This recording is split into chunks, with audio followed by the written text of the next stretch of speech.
You're listening to the We Are Libertarians podcast network. Find all of our shows at wearelibertarians.com. This episode is brought to you by Shopify.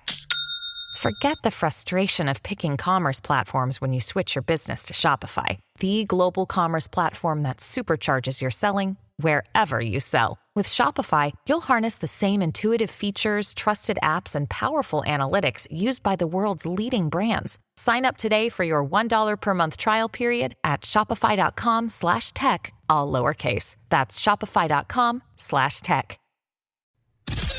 All right, let's get back to some boring subjects. Understand the risk to our country. Freedom brings people together. You're listening to the We Are Libertarians Network. Learn more at wearelibertarians.com.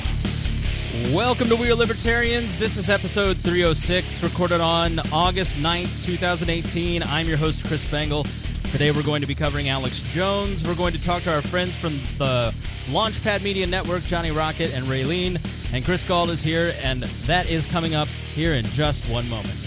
Warning, this show is for adults, produced by semi-adults. So the language is sometimes strong and offensive. I don't know what I said. Welcome to We Are Libertarians, where our goal is to help you sound smarter while talking to your friends. We examine current events from a libertarian perspective while treating modern politics with all of the irreverence it deserves. There has been lie after lie. We toss out the screaming heads, put people before political parties, and give context to the news to make you think. Now, here's our host, a 15-year veteran of politics and media, Chris Spangle. Welcome to the show today. Thank you for joining us here on We Are Libertarians. Joining me is Chris Gall. Chris, how are you today? Woo! I'm hyped! That's the best intro of a show I've ever heard. Yeah. Man. I know. It's a little weird. I'm such a creature of habit that it's hard to Change it up. But that's Man, it's great. Yeah. So, but no, I got it today about an hour and a half ago, and I was like, holy shit. Yep. This is great. Joining us on the line is our friend Johnny Rocket and Raylene from Blast Off and also the Launchpad Media. Johnny, how are you doing tonight? For having me on, man. It's an honor. I have never been on your show, man, and I've been waiting to get on it for about, 2 or 3 years now. Yeah, I don't know how you've not come on. I mean, I don't do interviews. You know, my show, I've had Mark on once or twice. I've had Roger on once, I think twice, but I've never had you on. So I apologize for not having you on, and I'm glad that you insisted to come on. You insisted, and Yeah, I'm glad that you did. Get me on the damn show. Yes. That's what it's all about. Now, tell us about your lovely co-host, your new co-host, and tell us a little bit about the new show that you're doing. Well, Raylene. So, it kind of started when me and Alexander Meyer, who does the new Agorist Beer Company, he and I were working on a project because we were working on Liberty Force comic book together for issue 2, and we're still working on issue 2. And we had an idea that, we wanted to kind of create another media company, but just not any other media company, a media company that actually would change culture instead of politics. So get people thinking in that more libertarian direction. Not necessarily, talking about this bill that's being passed, but talk about music, comic books, TV, movies, you name it, art, music, and I mean, the whole 9 yards.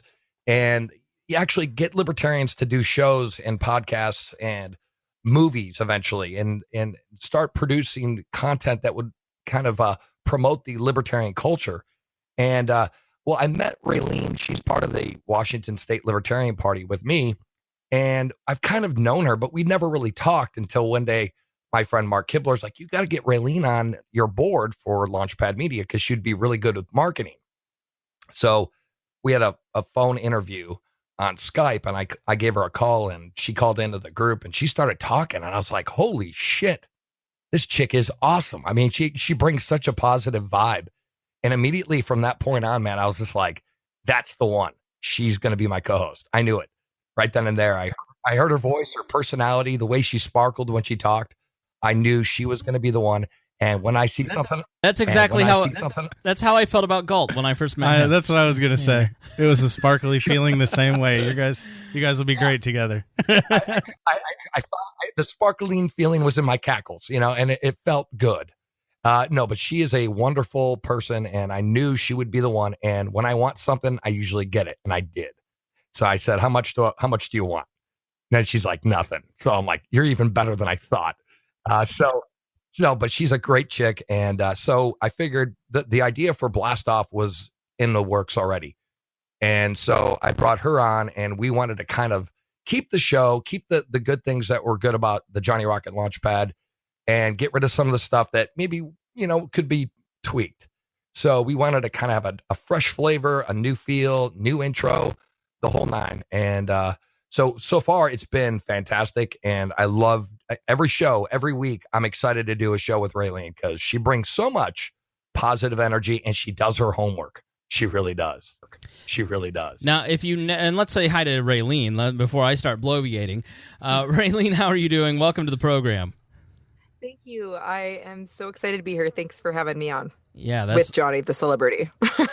He is quite the celebrity. You travel around the country with Johnny, and everybody's like, "Oh, hey, Johnny Rocket," and then they know Johnny for one specific reason: he hugs every person he's ever met in his life. That's not true. I was just really drunk at Pork Fest. No, that doesn't normally happen. It doesn't. I'm kind of a shy guy, as you'd say earlier. He's a friendly VIPer. Yes. Yeah. Johnny is so much fun to hang out with. We hung out at Pork Fest, and bro, you throw him back. You and I at Pork Fest were so funny because Johnny and I in temperament are very much alike. We're very two sweet people who get along with everybody that we meet, except Roger. And we just enjoy meeting people, and we're very extroverted. But like, I don't drink, I don't do drugs, I just am like very clean cut and straight laced. And Johnny is like rock and roll and fun, and it was very funny, the juxtaposition between you and I. Yes, I can see that. Because I take risks. Yeah, like the smoking, the drinking, the partying, all the time. Yeah, I think we have the same people skills. You know what I mean? Like we try to find common ground with people. And that's a talent. I mean, you have to find the common ground, even though, most people don't agree on everything. Let's focus on the things we can agree, and then we can expand from there. Not only is Johnny one of the nicest people I've ever met, his show is amazing. You have to check out Blast Off. If you've never heard the Johnny Rocket Launchpad, the first time I heard it, and I've said this to Johnny a bunch of times, I heard it and I was like, fuck, I gotta up my game, because you listen to it and you're just like, the production that went into this, the time that he must put into this, it's like, wow, this is really, really cool. So it's a great show, and I love listening to it. And so what was the reason that you ended up switching to Blast Off as opposed to Johnny Rocket? Because here's the thing, and I'm asking this even though I kind of know the question. Johnny and I, almost at the same month, lost our core co-hosts. And so... yeah. That's true. Johnny and I went through a period together of kind of like, holy shit, what do we do with our shows? How do we rebuild? Do I even want to continue to do this show? And it was kind of nice having somebody who was in the same boat, because you could commiserate and you could go, should I keep doing this? And so I'm really proud of you for not only coming back, but also coming back bigger and better. Like, what kind of got you motivated to get back in the saddle again after going through like a pretty tough, I mean, a breakup with a co-host can be like a breakup in a boyfriend-girlfriend situation. So, I mean, and it was, she was your girlfriend, so it was even worse for you. Yeah, it was. Well, I mean, it was going on for like, I don't know, probably the last 2 months of the show. She was still doing the show. And I know she was going to leave.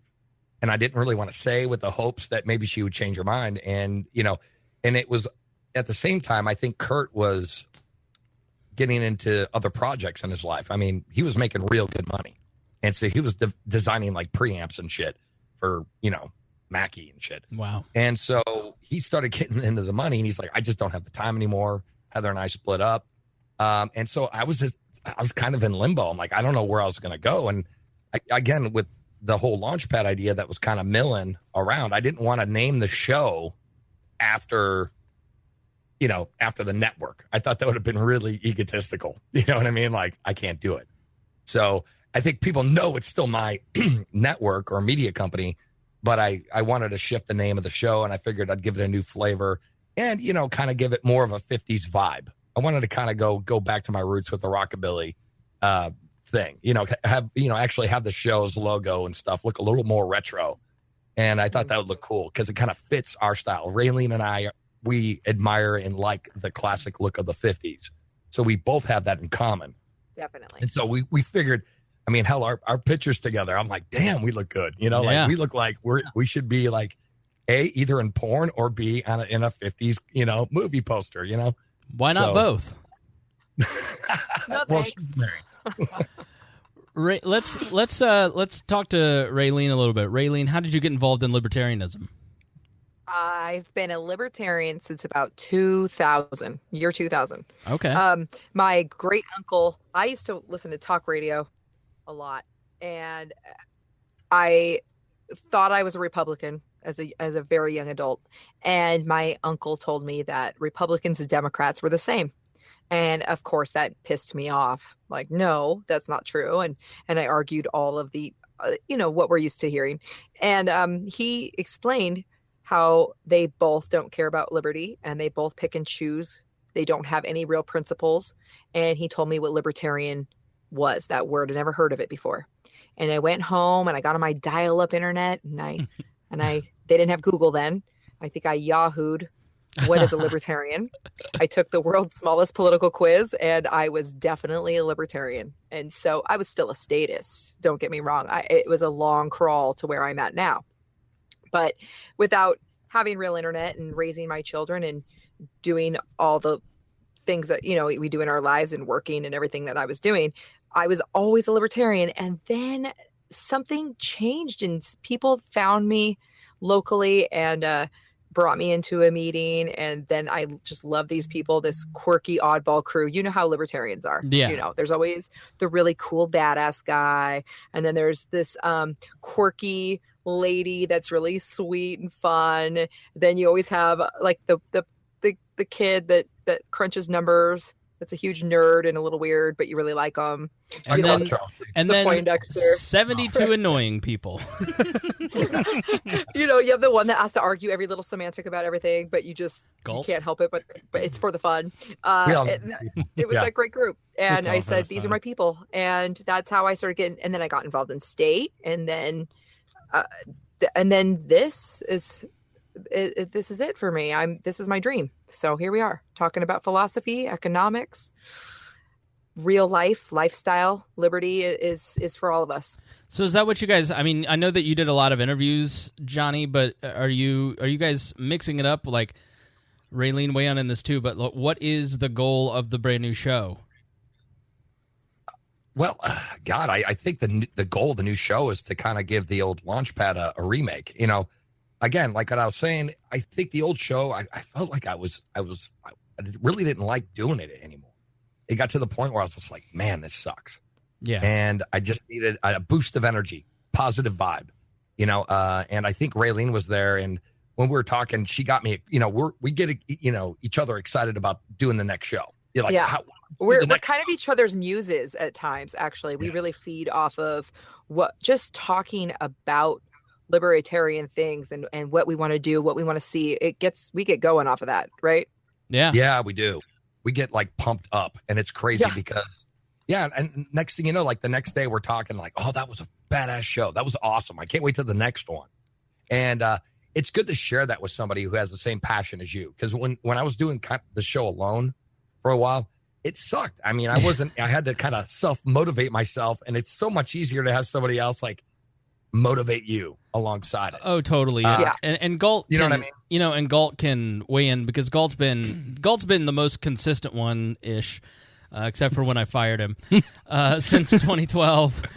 But we're kind of heading into our fifth iteration of We Are Libertarians. I mean, if you went back and you started listening at episode 1, you're really kind of there's been 5 versions of the show. You're always evolving the product. You're always, for me, I love that. Yeah, I'm just constantly learning how to do this better, how to reach a broader and broader audience while still maintaining, the standards of libertarianism, and then, not freaking people out. Like, I listened to one podcast today that's a libertarian podcast, and great show, great guy, but they were talking about a subject that only libertarians, specifically anarcho-capitalists, would be into, and it's like, man, you gotta, like, your neighbor down the street, you want to give them something to listen to, and that's sort of been, in the goal, it was just us hanging out, because we want to do it to a podcast, right? Mm-hmm. And so then it became, let's have fun. Yeah, because we were having fun doing it. Right. In the last year has been me, like, tightly holding on, trying to find my voice, and now and you went through a stint where you did some episodes alone. Yeah, and now you've gotten a great rotation. That's I think, I don't know, you can say it better, but I think it's helped out a lot. We have just being able to call on people. And I put together great hosts on. Yeah, because we kind of let the co-host rotation, because we have an ensemble cast here. For those who are new, or if you guys have never listened, but I put together a co-host list of people that I could call on, and when I finally got through the list, I had 75 names between regular co-hosts, potential people I wanted to try out, and just regular guest hosts, people like yourself, Johnny. And so, you constantly have to keep evolving, and man, there's some days, and you probably feel this way, where you're just like, I got to do a show because I've promised a show. I want to keep my promise to my audience, but man, I would like to play Mario Kart and go to bed at 8:30. Oh, yeah. Oh, dude, you have no idea. I mean, dude, sometimes, like, I get home from work and, I really have a physical labor job, and it sucks, man. Sometimes I get home, I am so beat, been out in the sun all day, and the last thing I want to do is get on a show and talk to a guest about economics. And I pretend that I'm really interested sometimes, but I mean, sometimes I think people can see through it or hear through it. Like, I think it's changed, though. I think that you really, it is different, because now you're not doing it by yourself. You're not doing it with the rotating co-hosts anymore like you were. So you felt like you had to carry a lot more, don't you think? Yeah. Oh, yeah. Because I had to teach. Every time there's a new co-host, I have to teach them, like, okay, this is how we do the show. Right. We do a 30-minute, like a 25-minute first segment, because then we have a couple commercials. So you got to wrap it up around 25, 26 minutes. And then we come back from a break, and I do Rocket Fire, and then we do this, and then we do that. And then, and then sometimes they just forget that I said that. And then they just keep going. I'm like, okay, it's 35 minutes. And then, you're like, shut up. We have structure. We have fucking structure. Dude, it's so, and I'm actually introducing structure to the show for the first time, where it's been a lot, it's been progressively over the last year and a half, tighten up, do more segments. Oh, version 1 of We Are Libertarians, no structure. There was we had topics we wanted to talk about, and we just talked about them. No. It was 2015 We Are Libertarians, where it was like 4-hour shows because we just couldn't shut our fucking mouths. But I remember those. When I first started listening to Chris, like your shows, I was like, I go on Podbean or like on iTunes. And I like upload, I'm like, oh, We Are Libertarians. And I'm starting to listen. And I look at the time, it's like 4 hours and 32 minutes. What the fuck? Like, what could this guy talk about for that long? I was just. Yeah, we managed, trust me. And, I went to Podcast Movement, and I noticed, from NPR, as I sat in some of those sessions, NPR had podcasts where they had 2-hour shows, and they had 2 hours worth 2-hour podcasts. And what they did is, once they started segmenting that out, they noticed that the downloads went infinitely higher, because then people just listened to those segments. And I don't know that I necessarily ever want to get to a point where I'm just chopping the show into 20 bits, but, last night's episode was really good. We had 3 distinct segments, and I on the website, made it clickable, so you click the segment, and you go right to hour 20, and you can listen to the death penalty segment. So there's compromises like that, and so, you build. What I like about what you're doing, for me, I've had to kind of work within the framework of 6.5 years of history and what people expect from our show, and it's markedly different than a year and a half ago. It's far less comedy. It's like there's no 20 minutes of chit chat. We're into the content within the first 5 minutes, and you make fundamental changes, and I think you'll find from your audience, like, I have the best audience in the world, no offense to the Launchpad Media audience, but they are so kind to me, and they are so like, hey, you doing okay? and also, we really like this thing, I like that, I don't like when you did that, and I love that feedback, and so it's so great to have. And I'll tell you what did it was the Patreon. It's once you start building a community around subscribers and they feel like they have some skin in the game, that totally changed the way that this show works, because then people had some buy-in, some literal buy-in. You know, and I want to ask Raylene, like, I've always wondered this about our co-hosts, because we have anywhere from 20 to 30 people that sit in on the show, you know, probably 50 over the course of the years. You know, this is my show, and I was always very fortunate. People like Galt and Greg and some other people who were like, nope, this is your baby, this is your thing. Yes. I'm here to support what you're doing. And I just found that to always be very gracious. So, like, what's the motivation for you to get involved in something that is Johnny's baby, but you want to contribute to it? I am glad you asked, because you're right. It is Johnny's show. That is really important to me, that he knows that all the time. We talk about it. He is so, first of all, he's really good to me as the host of the show, because everything could be his way or the highway. And we all know that. But he always listens, and he asks my input, and he recognizes that I have skill sets that he doesn't, and vice versa. So a lot of times we'll discuss, oh, what about this idea? What about that? And when he says no, but then he'll sometimes come back around and go, you know, I was thinking about what you're saying, and maybe you're right about this, or things like that. So that's always nice. Right. That said, I am 100% obsessed with outreach and education. I believe that we have the most beautiful philosophy. I think that it is for everyone. I think no matter what you look like, how you were raised, what your religion is, what your personal preferences are, all people in our movement it's so different. There's not a stereotype, except for that we're weird. Yeah. You know what I mean? We're weird because we're outliers, and we think differently, and we think bigger and grander and also smaller. So what I love about Liberty is, just to wrap this up real quickly for you, that we all have this skepticism. We all see, you know, we've all been like red pilled. We're all on the same page, that we all see the reality of the crony corporatism and the overreach and the control that's over us in our lives. And so we cut to the quick right there, and we're fighting this common enemy that so many people don't realize we have. But we aren't just wrapped up in the darkness. We actually have a hopefulness to us.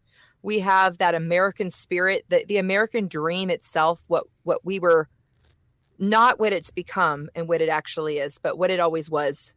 We have that inside of us. The spirit of self-ownership is inside of us, and we are hopeful, and we want that for our children or our children's children. And we are all working and trying to change the culture. We are trying to change the fact that people don't even realize they don't have to ask permission to collect rainwater. You know what I mean? Right. No permission. Yeah. Listen, the spirit of 1776 will ride again. Right? That's right. Before we get into the destruction of a media outlet, after we've talked about the building of a media outlet, I want to ask Galt, like, what has been your motivation? You know, even through all of the ups and downs of your relationship with the brand, like, what keeps you coming back? Truth. Truth. One word. I mean, really. I even, after you kicked me off the podcast, I quit working on campaigns and stuff for a couple of years. Right. I mean, I still followed everything, and always stayed, and always, you know, with my own community of friends, always kept them informed as much as I could. Right. But you don't really ever, once you take that pill, you don't really ever get out of it. Right. Even if you're not surrounded by those people anymore, you see it in movies, you see it in music, you see it in day-to-day, not just news, you see it in everything. Right. And you can't get rid of that perspective once you've unlocked it. Yeah, so I want to ask you, let's start with Galt, because I want to talk about Alex Jones now, because I'm still obsessed with this topic. We talked about it last night. If you want to know my full defense of why these companies, listen, like I said last night, I personally would not host Alex Jones on my network. I understand fully that it is their right to kick them off, but we also sign explicit contracts in these terms of service with them, and they have not said exactly why they kicked him off. The most that I have heard is that he threatened Robert Mueller, but it's, to me, to kick and erase a media brand, to completely deplatform them from 15 platforms in 24 hours because he threatened somebody who has been in public life since the 70s is not a good enough excuse, especially a public official. So these companies have moved into censoring political speech, in my mind, and they're not being transparent about what terms of service he specifically violated. And I think as users of these platforms, we should demand to know exactly what the terms of service violations were, how it happened, and demand that transparency, because we, especially as broadcasters, need to know what he did so we don't do the same thing. But I think when you look at it, you've got a coordinated effort from 15 companies, and you look at what's happening to Jack, and then it's going to go to his credit card processors, it'll go to his domain hosts, and they won't stop until they eat every little piece of his business away because they're motivated, and they being the blue checkmark mob, the leftist crowd, frankly. So I fully understand and agree with the property rights argument made by so many on our Facebook page, but I also think you can have two arguments in your head at the same time, which is there is a legitimate effort to silence libertarians and conservatives, and as users of these platforms, and in some cases, like in our case, we pay Spreaker money. I emailed Spreaker and I said I want to know what's going on. So more about that, but. So that's been my opinion. That's the opinion of the host. But I want to know about Chris Galt, because Galt, you were the first person that ever told me about Alex Jones. Really? But yes. Wow. Part of the fight that led to you leaving was because of conspiracy theories, because we refused to discuss conspiracy theories on the show. And you were right back then. You know, our point was if you have that conversation on a podcast that's trying to reach normies, it scares them away. Not inaccurate, but also your point was you're challenging known liars like James Clapper and some others. Like it should be up for public debate. So I want to know what your take about Alex Jones is. Yeah, and my point there was with Creighton. Creighton didn't believe in a single one of those things ever. Like not even the small, like fluoride, nothing small. Even if it said conspiracy, he didn't believe it. Right. No matter who said it. And he would have had that opinion on the show. He would have been that voice for those normies, and some of those normies would have agreed with him. Right. Like all I wanted to do was challenge viewpoints, and I loved that the three of us were always somebody was always disagreeing with somebody, and that's why I wanted to do that episode so bad. Yeah. Because it just would have been a great debate. But Alex Jones, it's not about Alex Jones. This is about them testing their limits with censoring the companies. The left has lost some of their power with the government and that monopoly that they've had for a while. So they're reaching out to the companies that align with them. Not just reaching out, they're bullying in some cases. Or bullying them, yeah. Like if you look at what's happening to Jack's Twitter right now, people are violating the Twitter terms of service, bullying the president of Twitter over this. And they're not getting banned. No. But Alex is. Right. But it's just they want to see people's reaction to this. They want to see how the public reacts to it, if people boycott those companies, if they all stand together, if that's enough of them to stand together to be like, well, I can't leave social media. If I would leave Facebook if it was just Facebook, but Twitter did it too. I can't leave both. How will I talk to anyone? No. So I'm with you. Business owners can do whatever they want. Right. I mean, property rights, right? That's where we're seeing a lot of this disconnect with libertarians. But like with the gay cake baker, we were all like, he shouldn't have to bake the cake. But aren't we all also for gay rights? Right. And well, here's that we don't believe that they should be forced. They shouldn't be forced to do it. Aside from private property rights, this baker didn't make cakes with alcohol in them. Didn't make Halloween cakes. He didn't make bachelorette and bachelor cakes, and he didn't make gay wedding cakes, but did serve gays any other kind of pastry that they wanted for whatever else. Right. So that is literally religious freedom, and I have to stand up for that on the basis of property rights. But religious freedom is also important, right? Well, exactly right. And as I said, you have an implicit contract. When you open your doors to all, but if somebody comes in and they want to do business with you, you can annul or change that contract and kick them out of your store. And there's no written terms of service for any reason. Right. We believe that it should be for any reason, Yeah. right? But Absolutely. what I think so many libertarians are missing is that there are written rules that we have as users with these companies, and they're not following their own rules, and that is the troubling part, especially given the amount of power that these companies have. Contracts is what you're saying. Yeah. Right. Yeah. Well, they write their own rules, and they have the power to change. You know, Right. like, I don't know. I just think that is it immoral on their part? Legally? Sure. But again, going back to it, you can invite somebody over to your house, but then change your mind if they start saying something you don't like. I mean, Well, true. But, you know what I but mean? okay, sorry. Go ahead. No, I'm just saying that. And I think it's a great opportunity, though, for people to start exploring things like alternate social media. Yes. Like we just got off the phone Absolutely. with Bill Ottman from Minds.com. And he's like, we don't censor anything. You could say whatever you want to say. We're not going to censor it. It's like a Everything's double crypto encrypted. social network, social media network. And it's really cool. And they're using cryptocurrency to buy advertisements. So if you get a lot of people liking your post and they want to give you a couple coins, they can. And then you could turn around and buy ads.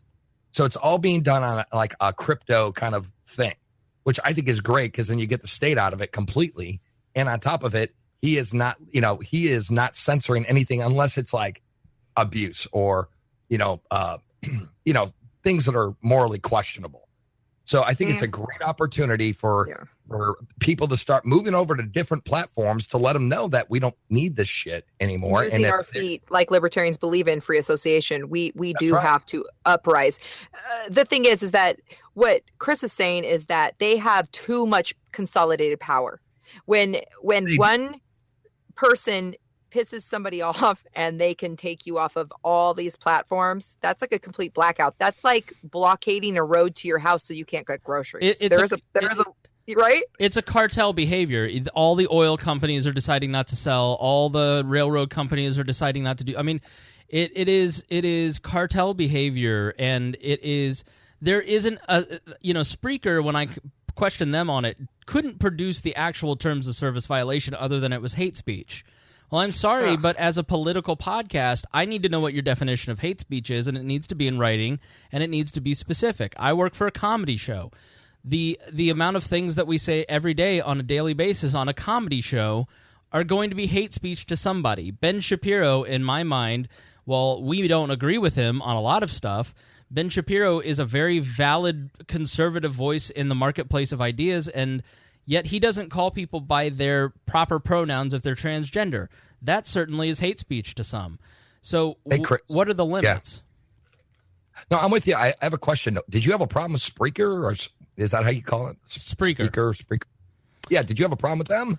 No, so I have been in talks with them about switching over several services and then spending $125, $130 a month with them and moving a couple pieces of wall business over. We have an account with them, but it's a very small account to get into the iHeart app. Okay. And so in the middle of that, this happened, and so on the customer service thread, I'm like, I need answers. May I speak to your manager, please? Damn libertarians. Yes. So... I mean, Raylene, you seem like you're chomping at the bit. I mean, you are really this is hitting all your buttons. I mean, what were your first thoughts when you started to see this come through? Well, I hate censorship. I hate it. Now, as libertarians, you know that we're contrary, and we are so used to arguing with statists every day, all day. It's true. We all are. We argue with statists every day. So the first reaction, knee jerk, if somebody says they shouldn't do that, we immediately hear there should be a law. We should ban something. That's what we hear as libertarians. Okay. I know that I'm speaking for all of us, but it's real. We all immediately think, we don't need a law. And we're always ready to educate people about how the law is bad and how we don't need them and the government needs to stay out of it and free markets, blah, blah, blah, blah. And then we always like to talk about free association. So yes, it should be understood that because we're all libertarian, unfortunately, there are some socialists out there that have tried to come into our movement and talked about how our feelings are more important than rights. We've heard it. They're trying to confuse people with what rights are. So we do have some libertarians or people pretending to be libertarians in our movement also let's that say we are they're- also educating, right? They're anti-state. I would say they're anti-state. They're not necessarily libertarians. Perfect. So, but they still want the state to have bans and make laws against hate speech. I've heard this. I just don't know what they're doing here. I'm all about educating them and teaching. So yes, it is their right as a private company. We should just all know that, but we are allowed to, and we should be encouraging talking about what are we going to do about it. Our free association, our free speech, we should be all encouraging each other to write against these social media platforms. And we should definitely say, if they're coming for Alex Jones today, who are they coming for next? Because there is a laundry list of people getting banned from Twitter right now, right? I mean, does anyone have the names? It could be Tom Woods, then Jason Stapleton, and then Chris Spangle, and then Mark Claire, and then Johnny Rocket, and then next thing you know, all libertarians are in a blackout. But at the same time, I think it's like right now is the time to start looking for a plan B. And I mean, the writing's on the wall that this is going to end up happening. It's critical mass. Well, Yeah. for my part, I'm not looking to another social network. I love Minds.com. I'm on Minds.com, and I post there. But you look at Gab. I don't know if you guys heard about Gab today, but Gab.com got a notice from Microsoft Azure where they're hosted, and they're pulling Gab off, and they're trying to go somewhere else, and Gab is going to be down for several weeks, if not months, if not permanently. And it's because the leftists and the mob basically went to where they're hosted, said they house hate speech, and so they're being pulled down. So I don't trust anybody, and so my next plan for Wall 3.0 is building on our website, and I would have said, email and website, but now I'm looking at it going, there's nothing about We Are Libertarians that I think is terribly controversial, but if you grow to the point, and I don't think that we're nearly big enough to be silenced at this point, but what happens when we do grow to the point that we are big enough and you end up getting pulled off by, we were hosted with a certain company that I have been with for 12 years now. And they go after your domain. They go after your hosting. They go after your, they've gone after Cloudflare in the past. And so I think these companies really have to do some soul searching and have to say, like, do we believe in a fair and free internet and the true exchange of ideas, or do we believe in being popular with mobs on Twitter? Like, what's your stand? Though, there is a lot of government pressure that's being put on Facebook. Yeah, they're involved. You have to admit that they're not. There was like a article I read that Zuckerberg was saying that like the U.S. is like is making them censor certain things from Israel and stuff like that. It doesn't surprise me though. It's like conspiracy corner here now, right? But I'm just saying it wouldn't surprise me if there is the state involved and that they're trying to push this agenda. And what I'm saying is it's going to get to the point where they keep trying to do this, this internet, control the internet with, what the hell is that? Net neutrality? Net neutrality? I mean, that's the first step. So they're going to keep pushing that until it gets passed. And then they're going to slowly encroach from there. And next thing you know, there's only going to be approved government websites that you can go to. So, I mean, eventually we're going to end up having to be pirates on pirate radio stations. Cops are going to be after us, because we're transmitting illegally, right? Because we don't have a license. That's right? hot. Well, yeah, it's cool. But Randy and I in a van with a fucking big antenna dish on the back, right? We're driving through Arizona, and there we are. They don't want independent opinion journalists like ourselves growing. You have several factors here. Companies like Apple and Facebook takes $250 million worth of subsidies from governments every year, and that stuff gets threatened, and so they're going to give in to regulation and legislation, which they're okay with because then that cements them in their monopolistic position. And this has happened in the history of business.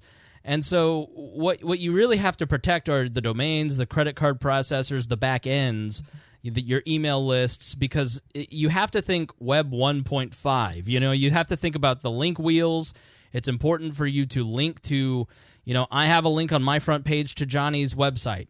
I encourage, if you listen to my show and you have a website, put a link to We Are Libertarians and to Johnny's website and to any website like Tom Woods or others that you think are important, because we're heading back to the days of link wheeling where the blog roll is the most powerful part of a website, and that is our social network. We're moving away from social networking, and so in the meantime, we still have our voice. We still have the ability to speak. It's going to get really tough after 2020 because Democrats are going to do everything they can to shut down anti-left voices, frankly. I mean, anybody who's... God help us. Yeah, anybody who is us. Anti-left, pro-Trump, Republican, conservative, anybody who's anti-progressive, it's going to get very tough. The ADL's already come out with a scoring system, hate system. I forget what the name was, the Anti-Defense League, the Anti-Defamation League. You can go to their website and see the scoring system. But we're heading to a scary time on the internet if we don't stand up and start saying no and fight the way that you fight over net neutrality. Like, we have to have the conversation in public while we still can. But Spangle, the Facebook's just it's just too big. It's too big. We need the government, to help us control That's right. their company. Well, the only thing I'd be pissed about with Facebook is I won't be able to say hi to my mom, because she's on Facebook, and apparently only old people are on Facebook. Bruh, we existed before social media will exist without it. It's like it seems scary, but it's like not having a cell phone, right? I mean, come on. Can you remember the days where you actually had to pick up a phone? I don't know about you, Chris. You're quite a bit younger than me, but I have a house phone. I know. Okay, ma'am. The only reason you have a house phone, Raylene, is you're out in bumfuck Egypt. And that's the only thing that works. Then how does she have better internet than you? That's a good question. Yeah, well, that's another story I could talk to you about. But we're on private property, this particular area that I live in. Fucking in Campistan. So it's a gated community, right? So, but the internet provider inside this location has a monopoly on the internet. So, and they sell to old people. So old people do not need a lot of internet speed or anything like that. So I guess I'm just limited to what the old people have. That's exactly in my apartment. That's exactly how it is. Libertarian property management company Edward Rose. The Edward Rose brothers were in Detroit, and they got into a fight with all the local cable companies and phone companies, and so they narrowed the scope. And so I live in a libertarian-owned apartment complex that has a monopolistic choice on the internet. It's hilarious. Wow. I didn't know about the owners. Yeah. That's crazy. But here's the thing. I could go get Dish if I wanted to, but then if it's like a stormy day or whatever, you never... Galt, you look like you're chomping at the bit to say something. No, I always am. Okay. So I'll give you a summary then of my ideas on this Alex Jones thing. All right, so let's hear it. So we talked about the gay cake baker, because that's the point. The people are libertarians are principled, and we see the left and the right being they contradict themselves all the time, right? And now I'm seeing libertarians do it, because they had it right with the gay cake baker, right? People were Gary Johnson had it wrong, and we gave him a hard time about it, right? Too hard of a time about it. But business owners can do whatever they want, but we as the public we still can criticize that company for doing that. That's what we did with the gay cake baker. Right. We said he can do that, but just don't go buy cakes from him. Right. Facebook can do this. Buy Alex Jones. You don't need Facebook. Right. We'll go to Infowars.com. You don't need Facebook. Right. Yeah. So and then it's our responsibility to stand up and boycott those companies and tell them that they're wrong. And that's why I like what you're doing with Spreaker, is you're publicly telling them. Telling your community what they're doing wrong. Yeah. So that they know, and then they can spread that too. And that will affect them. It will. And I'm not saying that I mean, I'm still maintaining my business. Sure. But Spreaker is the only way to get into the iHeartRadio app. I'm maintaining that business, and I may at some point go on Spreaker because their product is really good and novel. But in the meantime, I'm telling my audience, and I'm telling them my displeasure with this particular decision and trying to get clarification. You're still on Facebook, even though tomorrow it could be you. That's exactly You right. didn't quit Facebook. Right. You're still using their product because it benefits you. I'm trying to build my email newsletter list. And Alex Jones doesn't agree with Facebook either, but Right. if they let him back on there, he's going to be back on there, Right? Because it benefits him. Yeah. But it's that principle we used to apply to all kinds of things. Was I don't agree with what you say, but I'll defend your right to say it. Right. It's that with Alex Jones. I don't agree with what Facebook is doing. I agree with what Alex Jones is doing more than what Facebook is doing. Right. But I'm still going to defend Facebook's right to do that. Yeah. Now, I don't even think we have to talk about their right. I think it's silly to waste our time talking about that when we should be talking about how to change this culture so we are not trying to nanny each other, bubble wrap ourselves. Like, we can't be responsible for what we're listening to. We can't decide to click something off, change the channel, or go to a different site, or stop watching a video. Like, it's not, again, what we do every day, what you guys are doing on this show, what we're doing on our show is we want to convince people that they need to stop asking for other people to do things for them. And if they don't like something, they should not be petitioning the government to stop those people. it's that nanny state. And another thing is that's why we found the need. There's the need with Launchpad Media. Like, I'm going to bring this back here really quick. I mean, we have to change the culture. If we start making people think, because here's the thing, libertarians are really smart people. They're great. They're wonderful. They're smart. I mean, this is why you're a libertarian, because you guys are smart, obviously, right? Because you think outside the box. We're thinking, wait a minute, maybe because everything is fucked up. We know the state sucks. We're cool.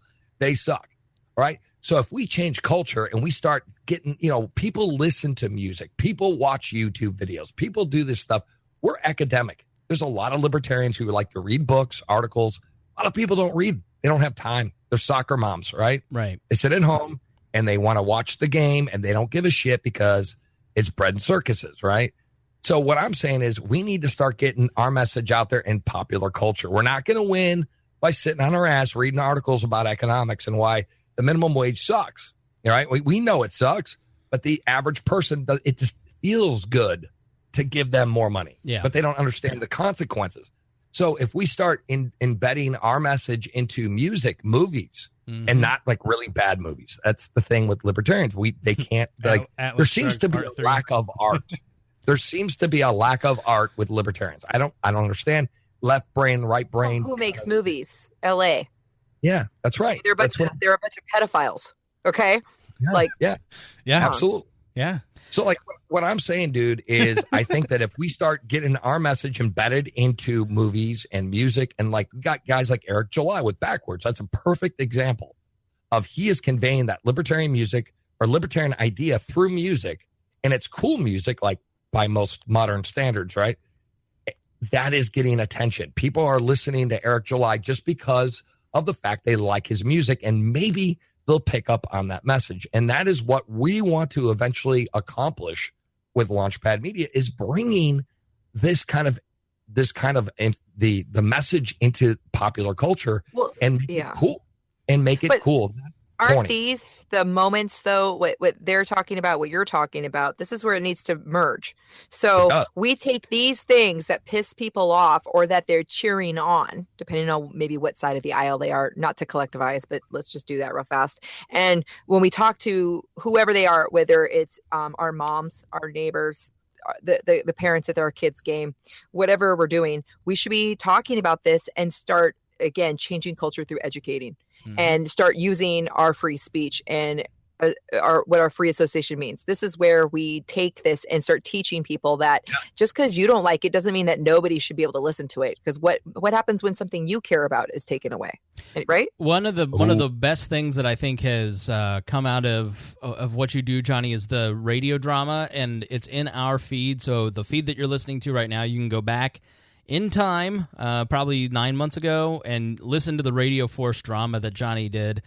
And it's the Liberty Force radio drama, I think I titled it. It's just that in the comic book, which is great for preteens and up, I would say. I mean, it's just really great. Where can you get can you still get the comic book? Yeah, you can get it at libertyforcecomic.com. Sweet. Yeah. I love what you do, and it's really interesting stuff. And I think the radio drama, especially as a radio nerd, I thought it's just, when I listened to it, I was like, fuck, this is good. Isn't it good? It's so good. It's so good. Yeah. I fangirl. It is great. It's it beautiful. took me like 3 weeks to edit that. because I had to add like the special sound effects and people walk in and, in the space station and it was fun. And doing the radio drama was a blast to do it. But I mean, we had an all-star cast. I mean, we really did. We had Jeff Dice from the Mises Institute narrate it. We had Jason Stapleton as the main bad guy because I figured he'd be like the perfect bad guy. Yeah. But we had a whole bunch of cool people. Remzo. We had Remzo. He did the screenplay for it. So it was fun. It was just like something I wanted to do with it. I figured I do radio and I do audio. So I'm like, hey, let me combine the comic book with the story and kind of create a cool, like retro radio drama like that you would hear in the 50s, like a serial. So I thought it would be really cool to do it. I'm going to do the next one like that too. It sounds like a pretty good show. It sounds like you were missing one guy though. What's that? Sounds like you were missing maybe just one guy out of that all-star lineup there. Chris, I'll get you both on the next one. I promise. Oh my God, I'm so excited. I am so excited. I'm so excited. I mean, Johnny, we have a new badge. I don't want you to miss out on having this voice on your radio program. I mean, how could you? Oh God, yes. I am grinning. So I'm Liberty grinning over here. I am just grinning. I'm so excited. I cannot wait. Issue 2 is a lot of work. I mean, it took me 7 months to draw the first one, and this one is taking me a lot longer because I'm getting more retentive about the artwork. So the story's already written.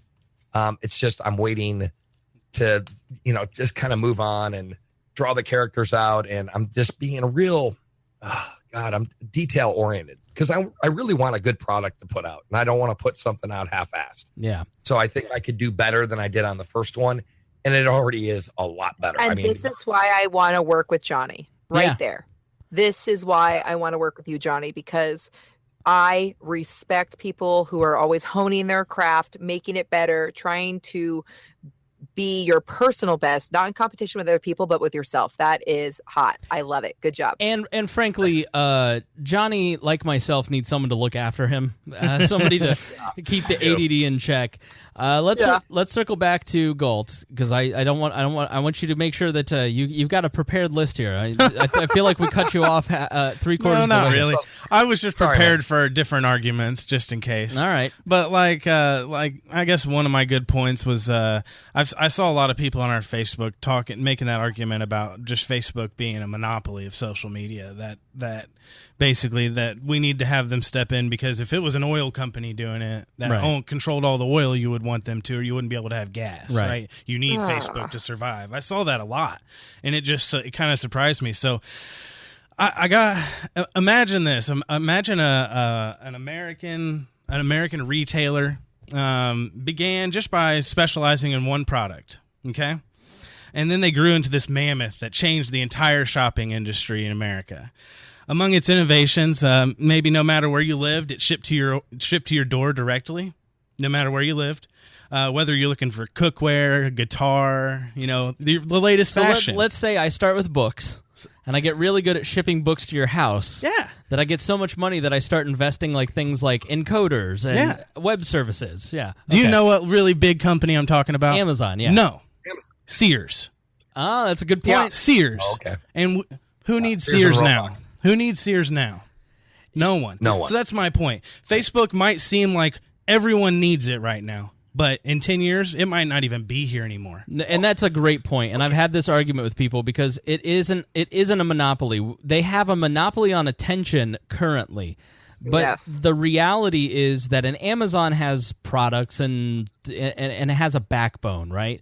Tesla makes cars. But even Tesla is valued, it doesn't make a profit, but it's valued as Ford at the same level as Ford, which makes $8 billion in profit a year. You have Facebook, which has a bigger market cap most of the time than GE, which is a blue chip company that makes things. And so the reality is that eventually the bubble is going to burst and the market is going to correct itself with these companies. They're going to tumble down to earth. They're going to lay off staff, and they're going to get cannibalized. Don't ever think that Google and Facebook and Twitter and all these companies aren't absolutely immune to market pressures, because they 100% are. Yeah. Okay, Chris, I got to jump in. Look at MySpace, right? Back in the day, pre-Facebook, that's where everyone was on. Everyone. AOL. Everyone. And AOL. Everyone was on MySpace. Everyone's like, MySpace. That was it. And that was like the very first social media experience that people got. And people got addicted to it. And that was what they used to communicate to their friends. They made their little profile picture. You could really make your page look crazy if you wanted to. That was like the first step. But everyone would be like, oh my God, MySpace, it was such a big deal. And then MySpace disappeared overnight to Facebook. Johnny, I mean, wasn't MySpace like the perfect, like you have a crush on a girl and then you go to the girl's page and you're like, oh boy, she's crazy. Now in my case, that was a red flag to stay away. In your case, that was, she's crazy. I got to get her number. That's right. That's how I roll. So that's how I do find the crazy ones, though. Not Raylene, but I do find the crazy ones. Yeah. No, I'm beating them up with a stick. So we were joking about them having a monopoly, right. but this might not seem like a big deal now. But in 1972, Pong was released. Mm-hmm. Pong was a phenomenon, right? For video games, it started it all nearly. Pong was an exclusive that you could only buy at Sears. For a while, you could only buy Pong at Sears. Right. Good for them. Yeah, that's not a monopoly. I have one item in this house that was purchased at Sears, which is this top-rated Consumer Reports vacuum cleaner that is only carried at Sears, and everything else was bought at Amazon. You need to work on your cable management. Yeah. Okay, I think Amazon's the best. I honestly. And if you awesome. And we hear Monopoly all the time, and I say convenience, better prices, amazing customer service, ships to my door. F off. And they're good. If you shop at Amazon, Raylene, if you shop at Amazon, you can go to WeAreLibertarians.com and shop through our link, which gives us a commission. So check that out on the sidebar of WeAreLibertarians.com. I love a good affiliate link. I'm all about that. I think we might have a couple coming up on our website soon, too. Johnny, what were you saying? No, that was it. I just thought it was great. Affiliate link, that's what we're going to be doing. So we're, like I said, we're just starting off, but I feel pretty good about everything, and I'm pretty happy about your affiliate link, and I'm going to do that too. That's a good idea. I don't know about you, but I've worked really hard over the last 6 years, and I've spent thousands of dollars on We Are Libertarians, and I still don't really take a cut. I try to reinvest everything back into it. We're going to upgrade our video soon, but and we're at a point now where you get so big that you've got to have people help offset the cost, because if we didn't have Patreon, if we didn't have people buying t-shirts, if we didn't have people using our affiliate links on the site of WeAreLibertarians.com, I just couldn't afford to do the show in the way that I do the show. We couldn't reach as many people as we do. We have a reach of nearly 100,000 people across all the different platforms, and that's far beyond what I think Galt and I expected when we started the show, and it's just been... And it's humbling to reach people and have them say, hey, we're libertarians because of you. It's really awesome. I never thought anyone outside of Indianapolis would ever hear who we are. 72 listeners our first year. Yeah. Oh, yeah. It's I remember my first year. I was like all excited. I'm like, I got a podcast. I'm going to put it out. It's going to be on iTunes. I'm going to get so many check this out. chicks. Yeah. 23 listens. I'm like, what the fuck? Really? And then after time, and then, years later, it's like 1,200 an episode. I'm like, whoa, wow, this is cool.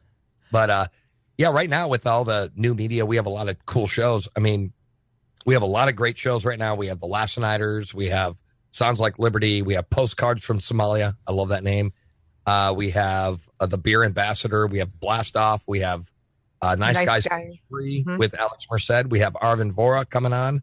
And now we might have Kimberly Ruff doing a show with us. So that's the first that anyone's heard of that. But I'm excited because, well, first of all, Kim is fucking badass. Kim is awesome. So I'm excited about all these new shows that are coming on. But we hit 10,000 in our first month. Awesome. So I'm pretty happy about that. Congratulations. That's a pretty good number for just starting off. Yeah, absolutely. Yeah. So are you just finding shows that talk news and politics and philosophy, or are you talking, you're talking a lot about culture, but like, what are some of the shows? Is the beer show talking just about beer? Like, what's the vibe of the other shows? The vibes, basically, they're trying to find the libertarian meaning in music, we have the Last Nighters, where Daniel Elwood goes and watches a movie and dissects the movie and saying, okay, that was very libertarian in that part of the movie, and that part isn't libertarian. So they kind of point out what's going on. Right. So I think and they have two versions. They have the normie version, and then they have the extended cut, which is the as an anarchist. What are the points of view on a movie? So they did the King's Speech, Harry Potter. They'll do a movie, and then it's actually really fun to listen to if you like that kind of thing. So it's really cool stuff. I mean, we have stuff that are, we're looking at things from a different perspective, and the shows are great. And Postcards from Somalia, it's Sherry Voluntary and Alan Mosley, and those guys are just fantastic. Really good. How do you actually? We've been remiss in saying this. How do you actually find this here program of yours? Oh, you can find it at thelaunchpadmedia.com, and that's the hub. So you can find all the shows, everything at thelaunchpadmedia.com. It's so make sure the is in there. Thelaunchpadmedia.com. Somebody bought Launchpad Media, and it's some really bad website in Chicago, and they won't sell it. And it's really bad.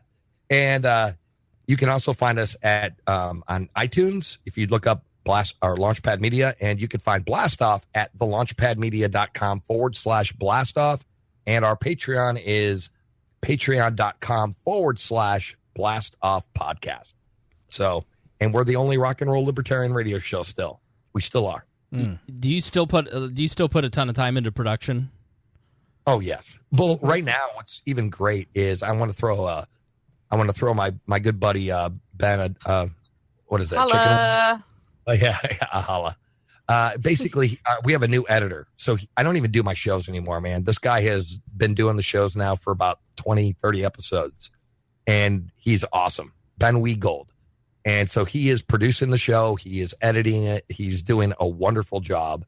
He is awesome. I mean, he is like the heart and backbone of the show, and yet I try to like bring his name up as often as possible just to give him props because he's just awesome. Johnny's so libertarian that he has an editor with gold in his name. You have the gold. Either. I could be wrong. I don't know. We gold, yeah. You have the gold standard of editors, And you have the Galt. and I have a gold. Trust me, I tell him to go Galt all the time. Go. Go. And just point like a dog. Johnny does that to me too. He makes me make him sandwiches. So yeah, I don't do that. it's actually just a running joke. I actually offered to make him a sandwich, and now he tells me to because it's funny. That's it. Yeah, she gets me a cold beer too. So when I I'm have a doing husband, so I have a lot of practice. Yeah. I'm So when I'm doing Rock Fire, I say, Raylene, get me a beer. And then she goes and gets me a beer. I'm just mad because Galt has such nice sandwich makers. Those hands are really nice. Very big hands, Galt. Yeah, right. I have Donald Trump hands. You guys should monetize that in some way. Like get some really nice gloves with your brand on them. Well, Raylene, Galt has monetized his hands. Usually it's the bus station in downtown Indianapolis. Hand model, right? Yes. Free back rubs.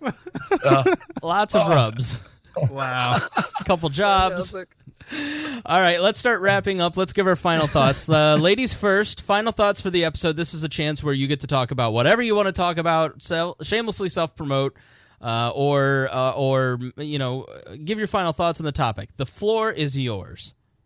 I'm not going to promote myself because it's all about all of us, but I am going to say screw censorship. Don't support companies you don't like. That's good, but don't call for censorship because ideas are meant to be combated. Don't bury things. Bring them out. Let's talk about it. Let's use logic. Let's use nuance, empathy. We are supposed to be using our wits and bringing out the best in each other, and that is what free speech is about. That's it. All right, Johnny Rocket. Okay, so final thoughts. Well, I guess I would have to say that we have a big battle to fight. We are the minority, and we're a bunch of individuals who want to spread liberty. And by doing that, again, we talk about the rights of businesses and business owners to do whatever they want and the right to refuse service or offer service. But at the same time, I think it's a great opportunity for entrepreneurs to be looking at alternate media forms and formats. So I think it's in the works right now that we should all be thinking of a plan B. So I really think that's just hit my microphone. I think I didn't even drink tonight. What the fuck? That's what we should be moving towards, and I think it's a blessing in disguise. So I wouldn't worry. I'm not freaking out about it. Yeah, censorship does suck, but at the same time, when one door closes, another one opens. Calloused hands, Chris. Wow, don't make that a real nickname. Yeah, I had a great time tonight, though. It was really nice to meet both of you guys. I have to say, I usually don't like phone or call-in guests because they don't sound like they're here. They sound far away or just whatever. Or there's a delay that makes a lot of over-talking, and you guys sounded great. I don't know if you did something different, Spangle, but they sound way better than I've ever heard on a show before. Yep. And I really thought this was a great show. Well, we have something called Ringer that helps without an E, and that is great. But also, it's nice to podcast with radio or podcasters. Yeah, because they get the flow of it. And Raylene, you're a natural, and you have such a great voice. You have such a really strong radio voice. Absolutely. Wow. Yeah. Thanks, guys. I've always hated my voice, so that when I just put that in my pocket. Thanks. Oh, dude, everybody hates their voice for the longest time. I've worked in radio. Really? Yeah. I've worked in radio for 15 years. I work with people who've been in it for 45, and none of them like their voice. So. You're in good company. My voice. Yeah, you I should. feel so much better. You just relieved me. Thank you. Well, good job, Chris. Yeah, the biggest compliment I ever got was when Rob Kendall told me I had a great radio voice. Yeah, well, Rob's full of shit. He's on the radio. Right. No, Raylene, you should talk to Roger about doing like audiobooks or voiceover work. No, you have a really, really good voice. So, and Johnny, you sound like you've been eating gravel since you were 13. Now smoking cigarettes. It's sexy though. Oh God. The first time I heard Johnny talk, I was like, fuck, I want that voice. See? I was telling Johnny that. I'm like, that's one cool thing about your voice is guys want to have it, ladies want to hear it. Yep. Sex, Right? drugs, and rock and roll. That's right. That'll do it to you. Not, hi guys, welcome to We Are Libertarians. Want to talk about some nerd stuff? All right. For my part, I want to say thank you to everyone who listens. Thank you to our Patreon subscribers, Jason Doolittle, Craig DaCosta, Christy Avery, and Brandon Luke. You guys are all-stars. Thanks to all of our Patreon supporters. Thanks to my fellow League of Liberty members, Roger Paxton of the Lava Flow, Mark Clare of the Lions of Liberty, and Johnny Rocket from, I always want to say Johnny Rocket Launchpad, but Blast Off Media, the Blast Off Podcast and the Launchpad Media. Do I got that right? Yep. All right. All good. And I need to put a little card in front of me, and we'll put your promos back in rotation here, too, because the League of Liberty, since I have one of them on, is a network of the 4 of our podcasts. We have similar work ethics. We're dedicated to our craft. We have great audiences. We're an independent... we're just 4 guys who wanted to start a podcast. We're not professors. We're not professional radio guys with millions of dollars behind us. We're just 4 dudes trying to impact the world for libertarianism, and so we want our audience to go listen to all of the Launchpad Media shows, especially Blast Off, the Lions of Liberty, and, yes, even Roger Paxton's Lava Flow. And our Roger. Just every once in a while. Our Patreon subscribers get an exclusive monthly show where the 4 hosts of those shows get together, and, Johnny, we have such a good time doing that show every month. We do. It's so much fun. It's like the highlight of my month. And we did the the last one was really good, but the one at Pork Fest was great because we actually were all in person at a table. Yeah. It was really great meeting you guys. And then Johnny is editing the next one, so it's going to sound really good with all kinds of sound effects, and it's going to be amazing. Unlike the other 3 times where the other 3 of us are like, I don't know what I'm doing. I'll just cut the ends off here. So yeah, handles. Yeah. All right. Thank you, Raylene, Johnny Rocket. Thanks for coming on the show. I really appreciate it. Thanks for having us. Thank you very much for having us. Thanks for what you do for liberty. Rock and roll, man. Thank you. All right, thanks, guys, and thank you for listening, and we will see you next week. We're going to do a little addendum here. So right as we ended, Raylene, you were telling us what happened? So the New York City Council voted to limit the number of Uber and Lyft vehicles to protect the cabbie companies. This is real. Wow. So they are they're already artificially manipulating the market, but now they are putting a cap on how many ride-hailing vehicles are in the city. Can you believe that? Well, I yes. can.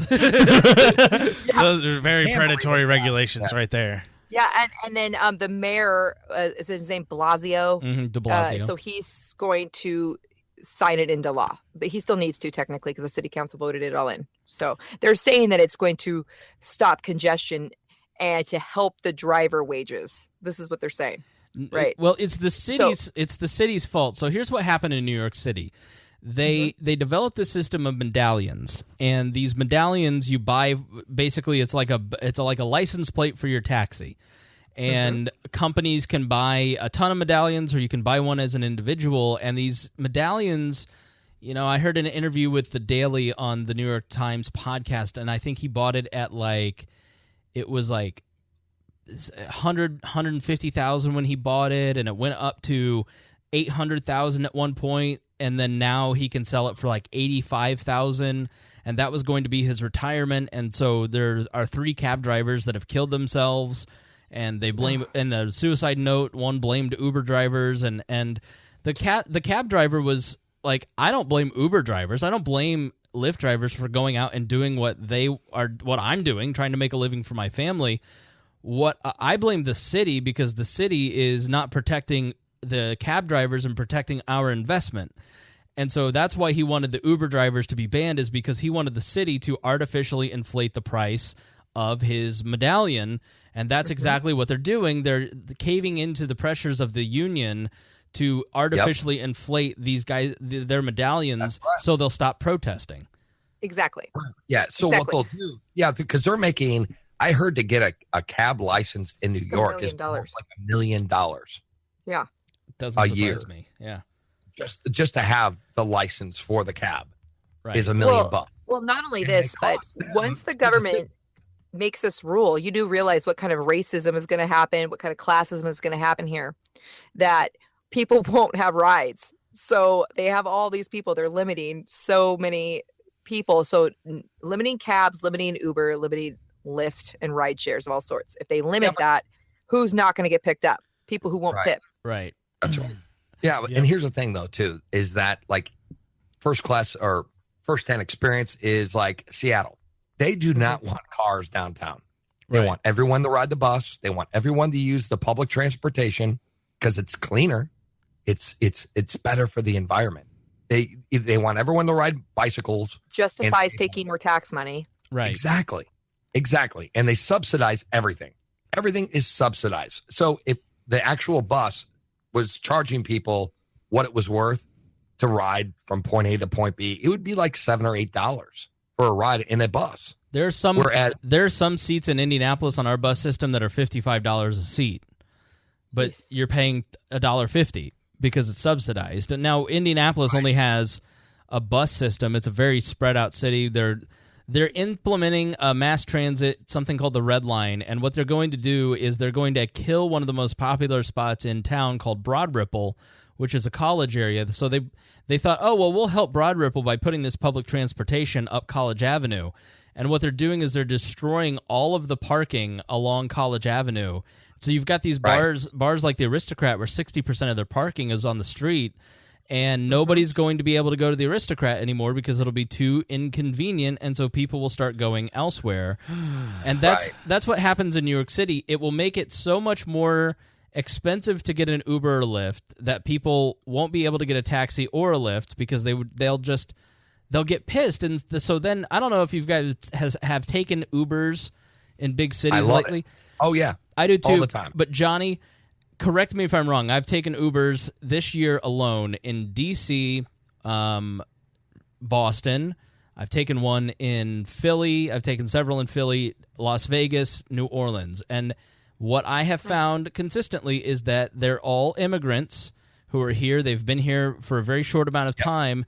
And so they're the guys who would have been the cab driver, but instead of paying $1 million or $500,000 for one of these medallions, all they need to do is get $30,000 for a new car or whatever. That's right. And then they can, and so they're able to actually feed themselves. And so what you hear from conservatives about immigrants is they're low income. It's like, well, they're faster or higher income. So you're right. I think the racial tension is going to really flare up as well. I hadn't even considered that. Bad. Wow. But yeah, people are waiting for their Uber. They get in, and then there's a guy who doesn't speak English, so they just go off at him too. I mean that.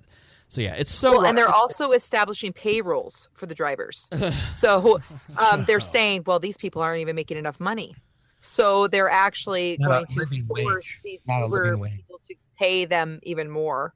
So this is just government is so frustrating. It is. Here's like one more thing, Chris, is again, like they're like, if I took a cab, I was in Las Vegas and I had to go to Arizona over the Christmas break period, whatever. Right.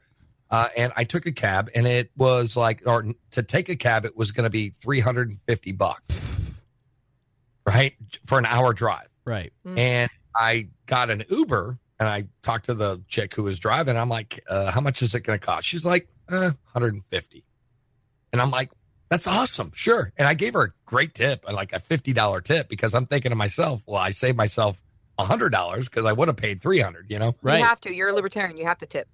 Yeah. So what I'm saying is she has a job now. She doesn't have like this, she doesn't have this barrier into entry. Right. Right. Person can now make money. She does it for like 12 hours a day. She loves her job. She gets to drive. She can smoke, do whatever. Or she doesn't smoke in the car with the client, but she let me smoke in the vehicle. It was cool. But like what I'm saying is, this is awesome. She is cool. You know, I remember she was like, you don't mind if I smoke? I'm like, fuck no, I smoke. She's like, you can light up. Go ahead. But like what I'm saying is, this is what I'm talking about. Like that is a free market. Uber is awesome. I support that kind of stuff, like innovation. Like we can make the shit cheaper. We can bypass the system. We can bypass the regulations. We can bypass the licensing, and we can actually start creating jobs. Well, we should be Uberizing everything. That's what free markets are. Yes, it's we should be doing that. But here's the doing that at all fronts. Here's the problem. You have Silicon Valley founded by pirates and hackers and people who are fairly libertarian, and now you've got Silicon Valley being populated and run by beta millennial, you know, as Alex Jones, to quote him today on Anthony Camilla, cock-sucking globalists or globalists. Yeah, like. Yes. Like, it's just people who are cucks, just guys, you know, it's these people who believe in the power and the good of government because they grew up under the Obama era where government was a force for good. And so they give in to regulations. They work with local, you know, they don't realize their own power. They don't realize that they had the ability to free us from government, and now they're just handing over the reins left and right. And you've got a company like Apple that went from here's to the crazy ones and think different to let's ban the crazy Alex Jones who thinks different. Right. No, good point. It's honestly embarrassing. I feel embarrassed. I have no ownership over these people. They're not part of my collective that I choose, but I'm embarrassed that our people are so stupid. Right. And in such weak. They're weak and stupid. Yes, sir. And you know what's going to happen right now in New York City when they talk about, oh, there's too much congestion because of the cars on the road. So this is their idea. So now nobody's going to get anywhere on time and they won't be able to afford anything. So now nobody's going anywhere. Thanks, New York. I don't know if you guys have noticed this, though, like in the last 10, 15 years, right? Because I've been around a little while. I'm 40, right? I've noticed that men, like the people my age, you know, will like get in the trench and do shit and make shit happen, right? But I noticed that like the next generation or, you know, our kids, they're very effeminate. Like the men themselves are very effeminate. Like it's the soy and plastic. Yeah. I don't know what's going on. I don't, maybe they're drinking the water. Alex Jones knows what he'd say about I know this. he knows. He knows what the fuck is drinking going on. Drinking all the frogs gay! You know, I'm saying is like dudes are not dudes anymore. Like you cannot, like I actually went to like down the street and I'm like, hey, man, we have some laborers who come in and they're young kids. And I'm like, go ahead and grab that weed eater and start weed eating this area or whatever I tell them to do. And they're like, I don't know how to run this thing. I'm like, are you fucking kidding me? Like, you didn't have to like mow the lawn or anything? And he's like, no. I'm like, oh my God. It's like nobody knows how to fucking do anything. Kids who are Gen Z don't learn to drive till they're like 18 and they're forced to. Like, it's the craziest thing. When we were 16, I could not wait to get my license, and now they're scared of it. Well, I mean, now you have to go to driving school before you're even allowed to get in the car with your parents. There's a lot of regulation involved here, and we're talking about 2 parents working almost in every household. So who's going to do it and when? We also have a lot of distracting things for kids to do that they don't want to come out of their caves. They have video games. They have shit like Facebook and all that stuff too. They're pretty cool. They're pretty cool, though, Rainley. Because I was a Nintendo child. So was I. Love my kids play video games, so I'm not above it. I'm not saying we're gamers. I have no problem with it, but you do need to get outside and you need to teach your kids. My children are the older ones know how to do every single thing in this house. That's my domain. This is where I live. My parents didn't have children. They had indentured servants. The second I was 10, I was mowing the lawn. When I was 12, I was babysitting. I was scrubbing the floors. Like it was a Charles Dickens novel. I don't have kids. Is that why? Because I swear that's great birth control. Because every kid that had to babysit their younger siblings are like, no, it took them so long to have kids. No, I have not found anyone that will let me procreate with them. That's I go on a lot of dates, but then after about 3 dates, they're like, "Oh yeah, but you seem you have a libertarian podcast. I can't procreate with you." Your podcast is in your living room. Chris, and your cats thrown in the friend zone after the first date. Like, we're just friends. No. If you really want to know the truth, it's that I'm too picky. I'm a bit. That's what it is. Yeah, I'm a little. I knew it. I'm counter dependent, so I'm a little more. I really like you. That's going to be a problem for me. So. You'll know it when you find her, then, because all of her flaws will be adorable and charming. And you'll know it if you feel that way. They're not the right one. You're doing the right thing. You got to make space for the right one to come in. So good. Yeah, you do. Also, I can tell you're principled, so you're gonna want to find somebody who's open to libertarianism. She's really encouraging. I like her. Me too.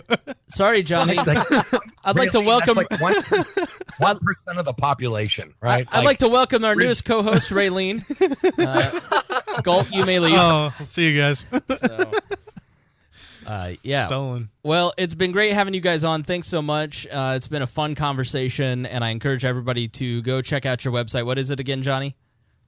It's the launchpadmedia.com/blastoff, and you can find us on patreon.com/blastoff podcast. All right, sweet. Thanks so much, guys. Guys. You guys are great, and everybody, you have a good, safe weekend. Please be careful, and if you have a child, name it Chris. All right, we'll talk to you next week. All right, rock and roll.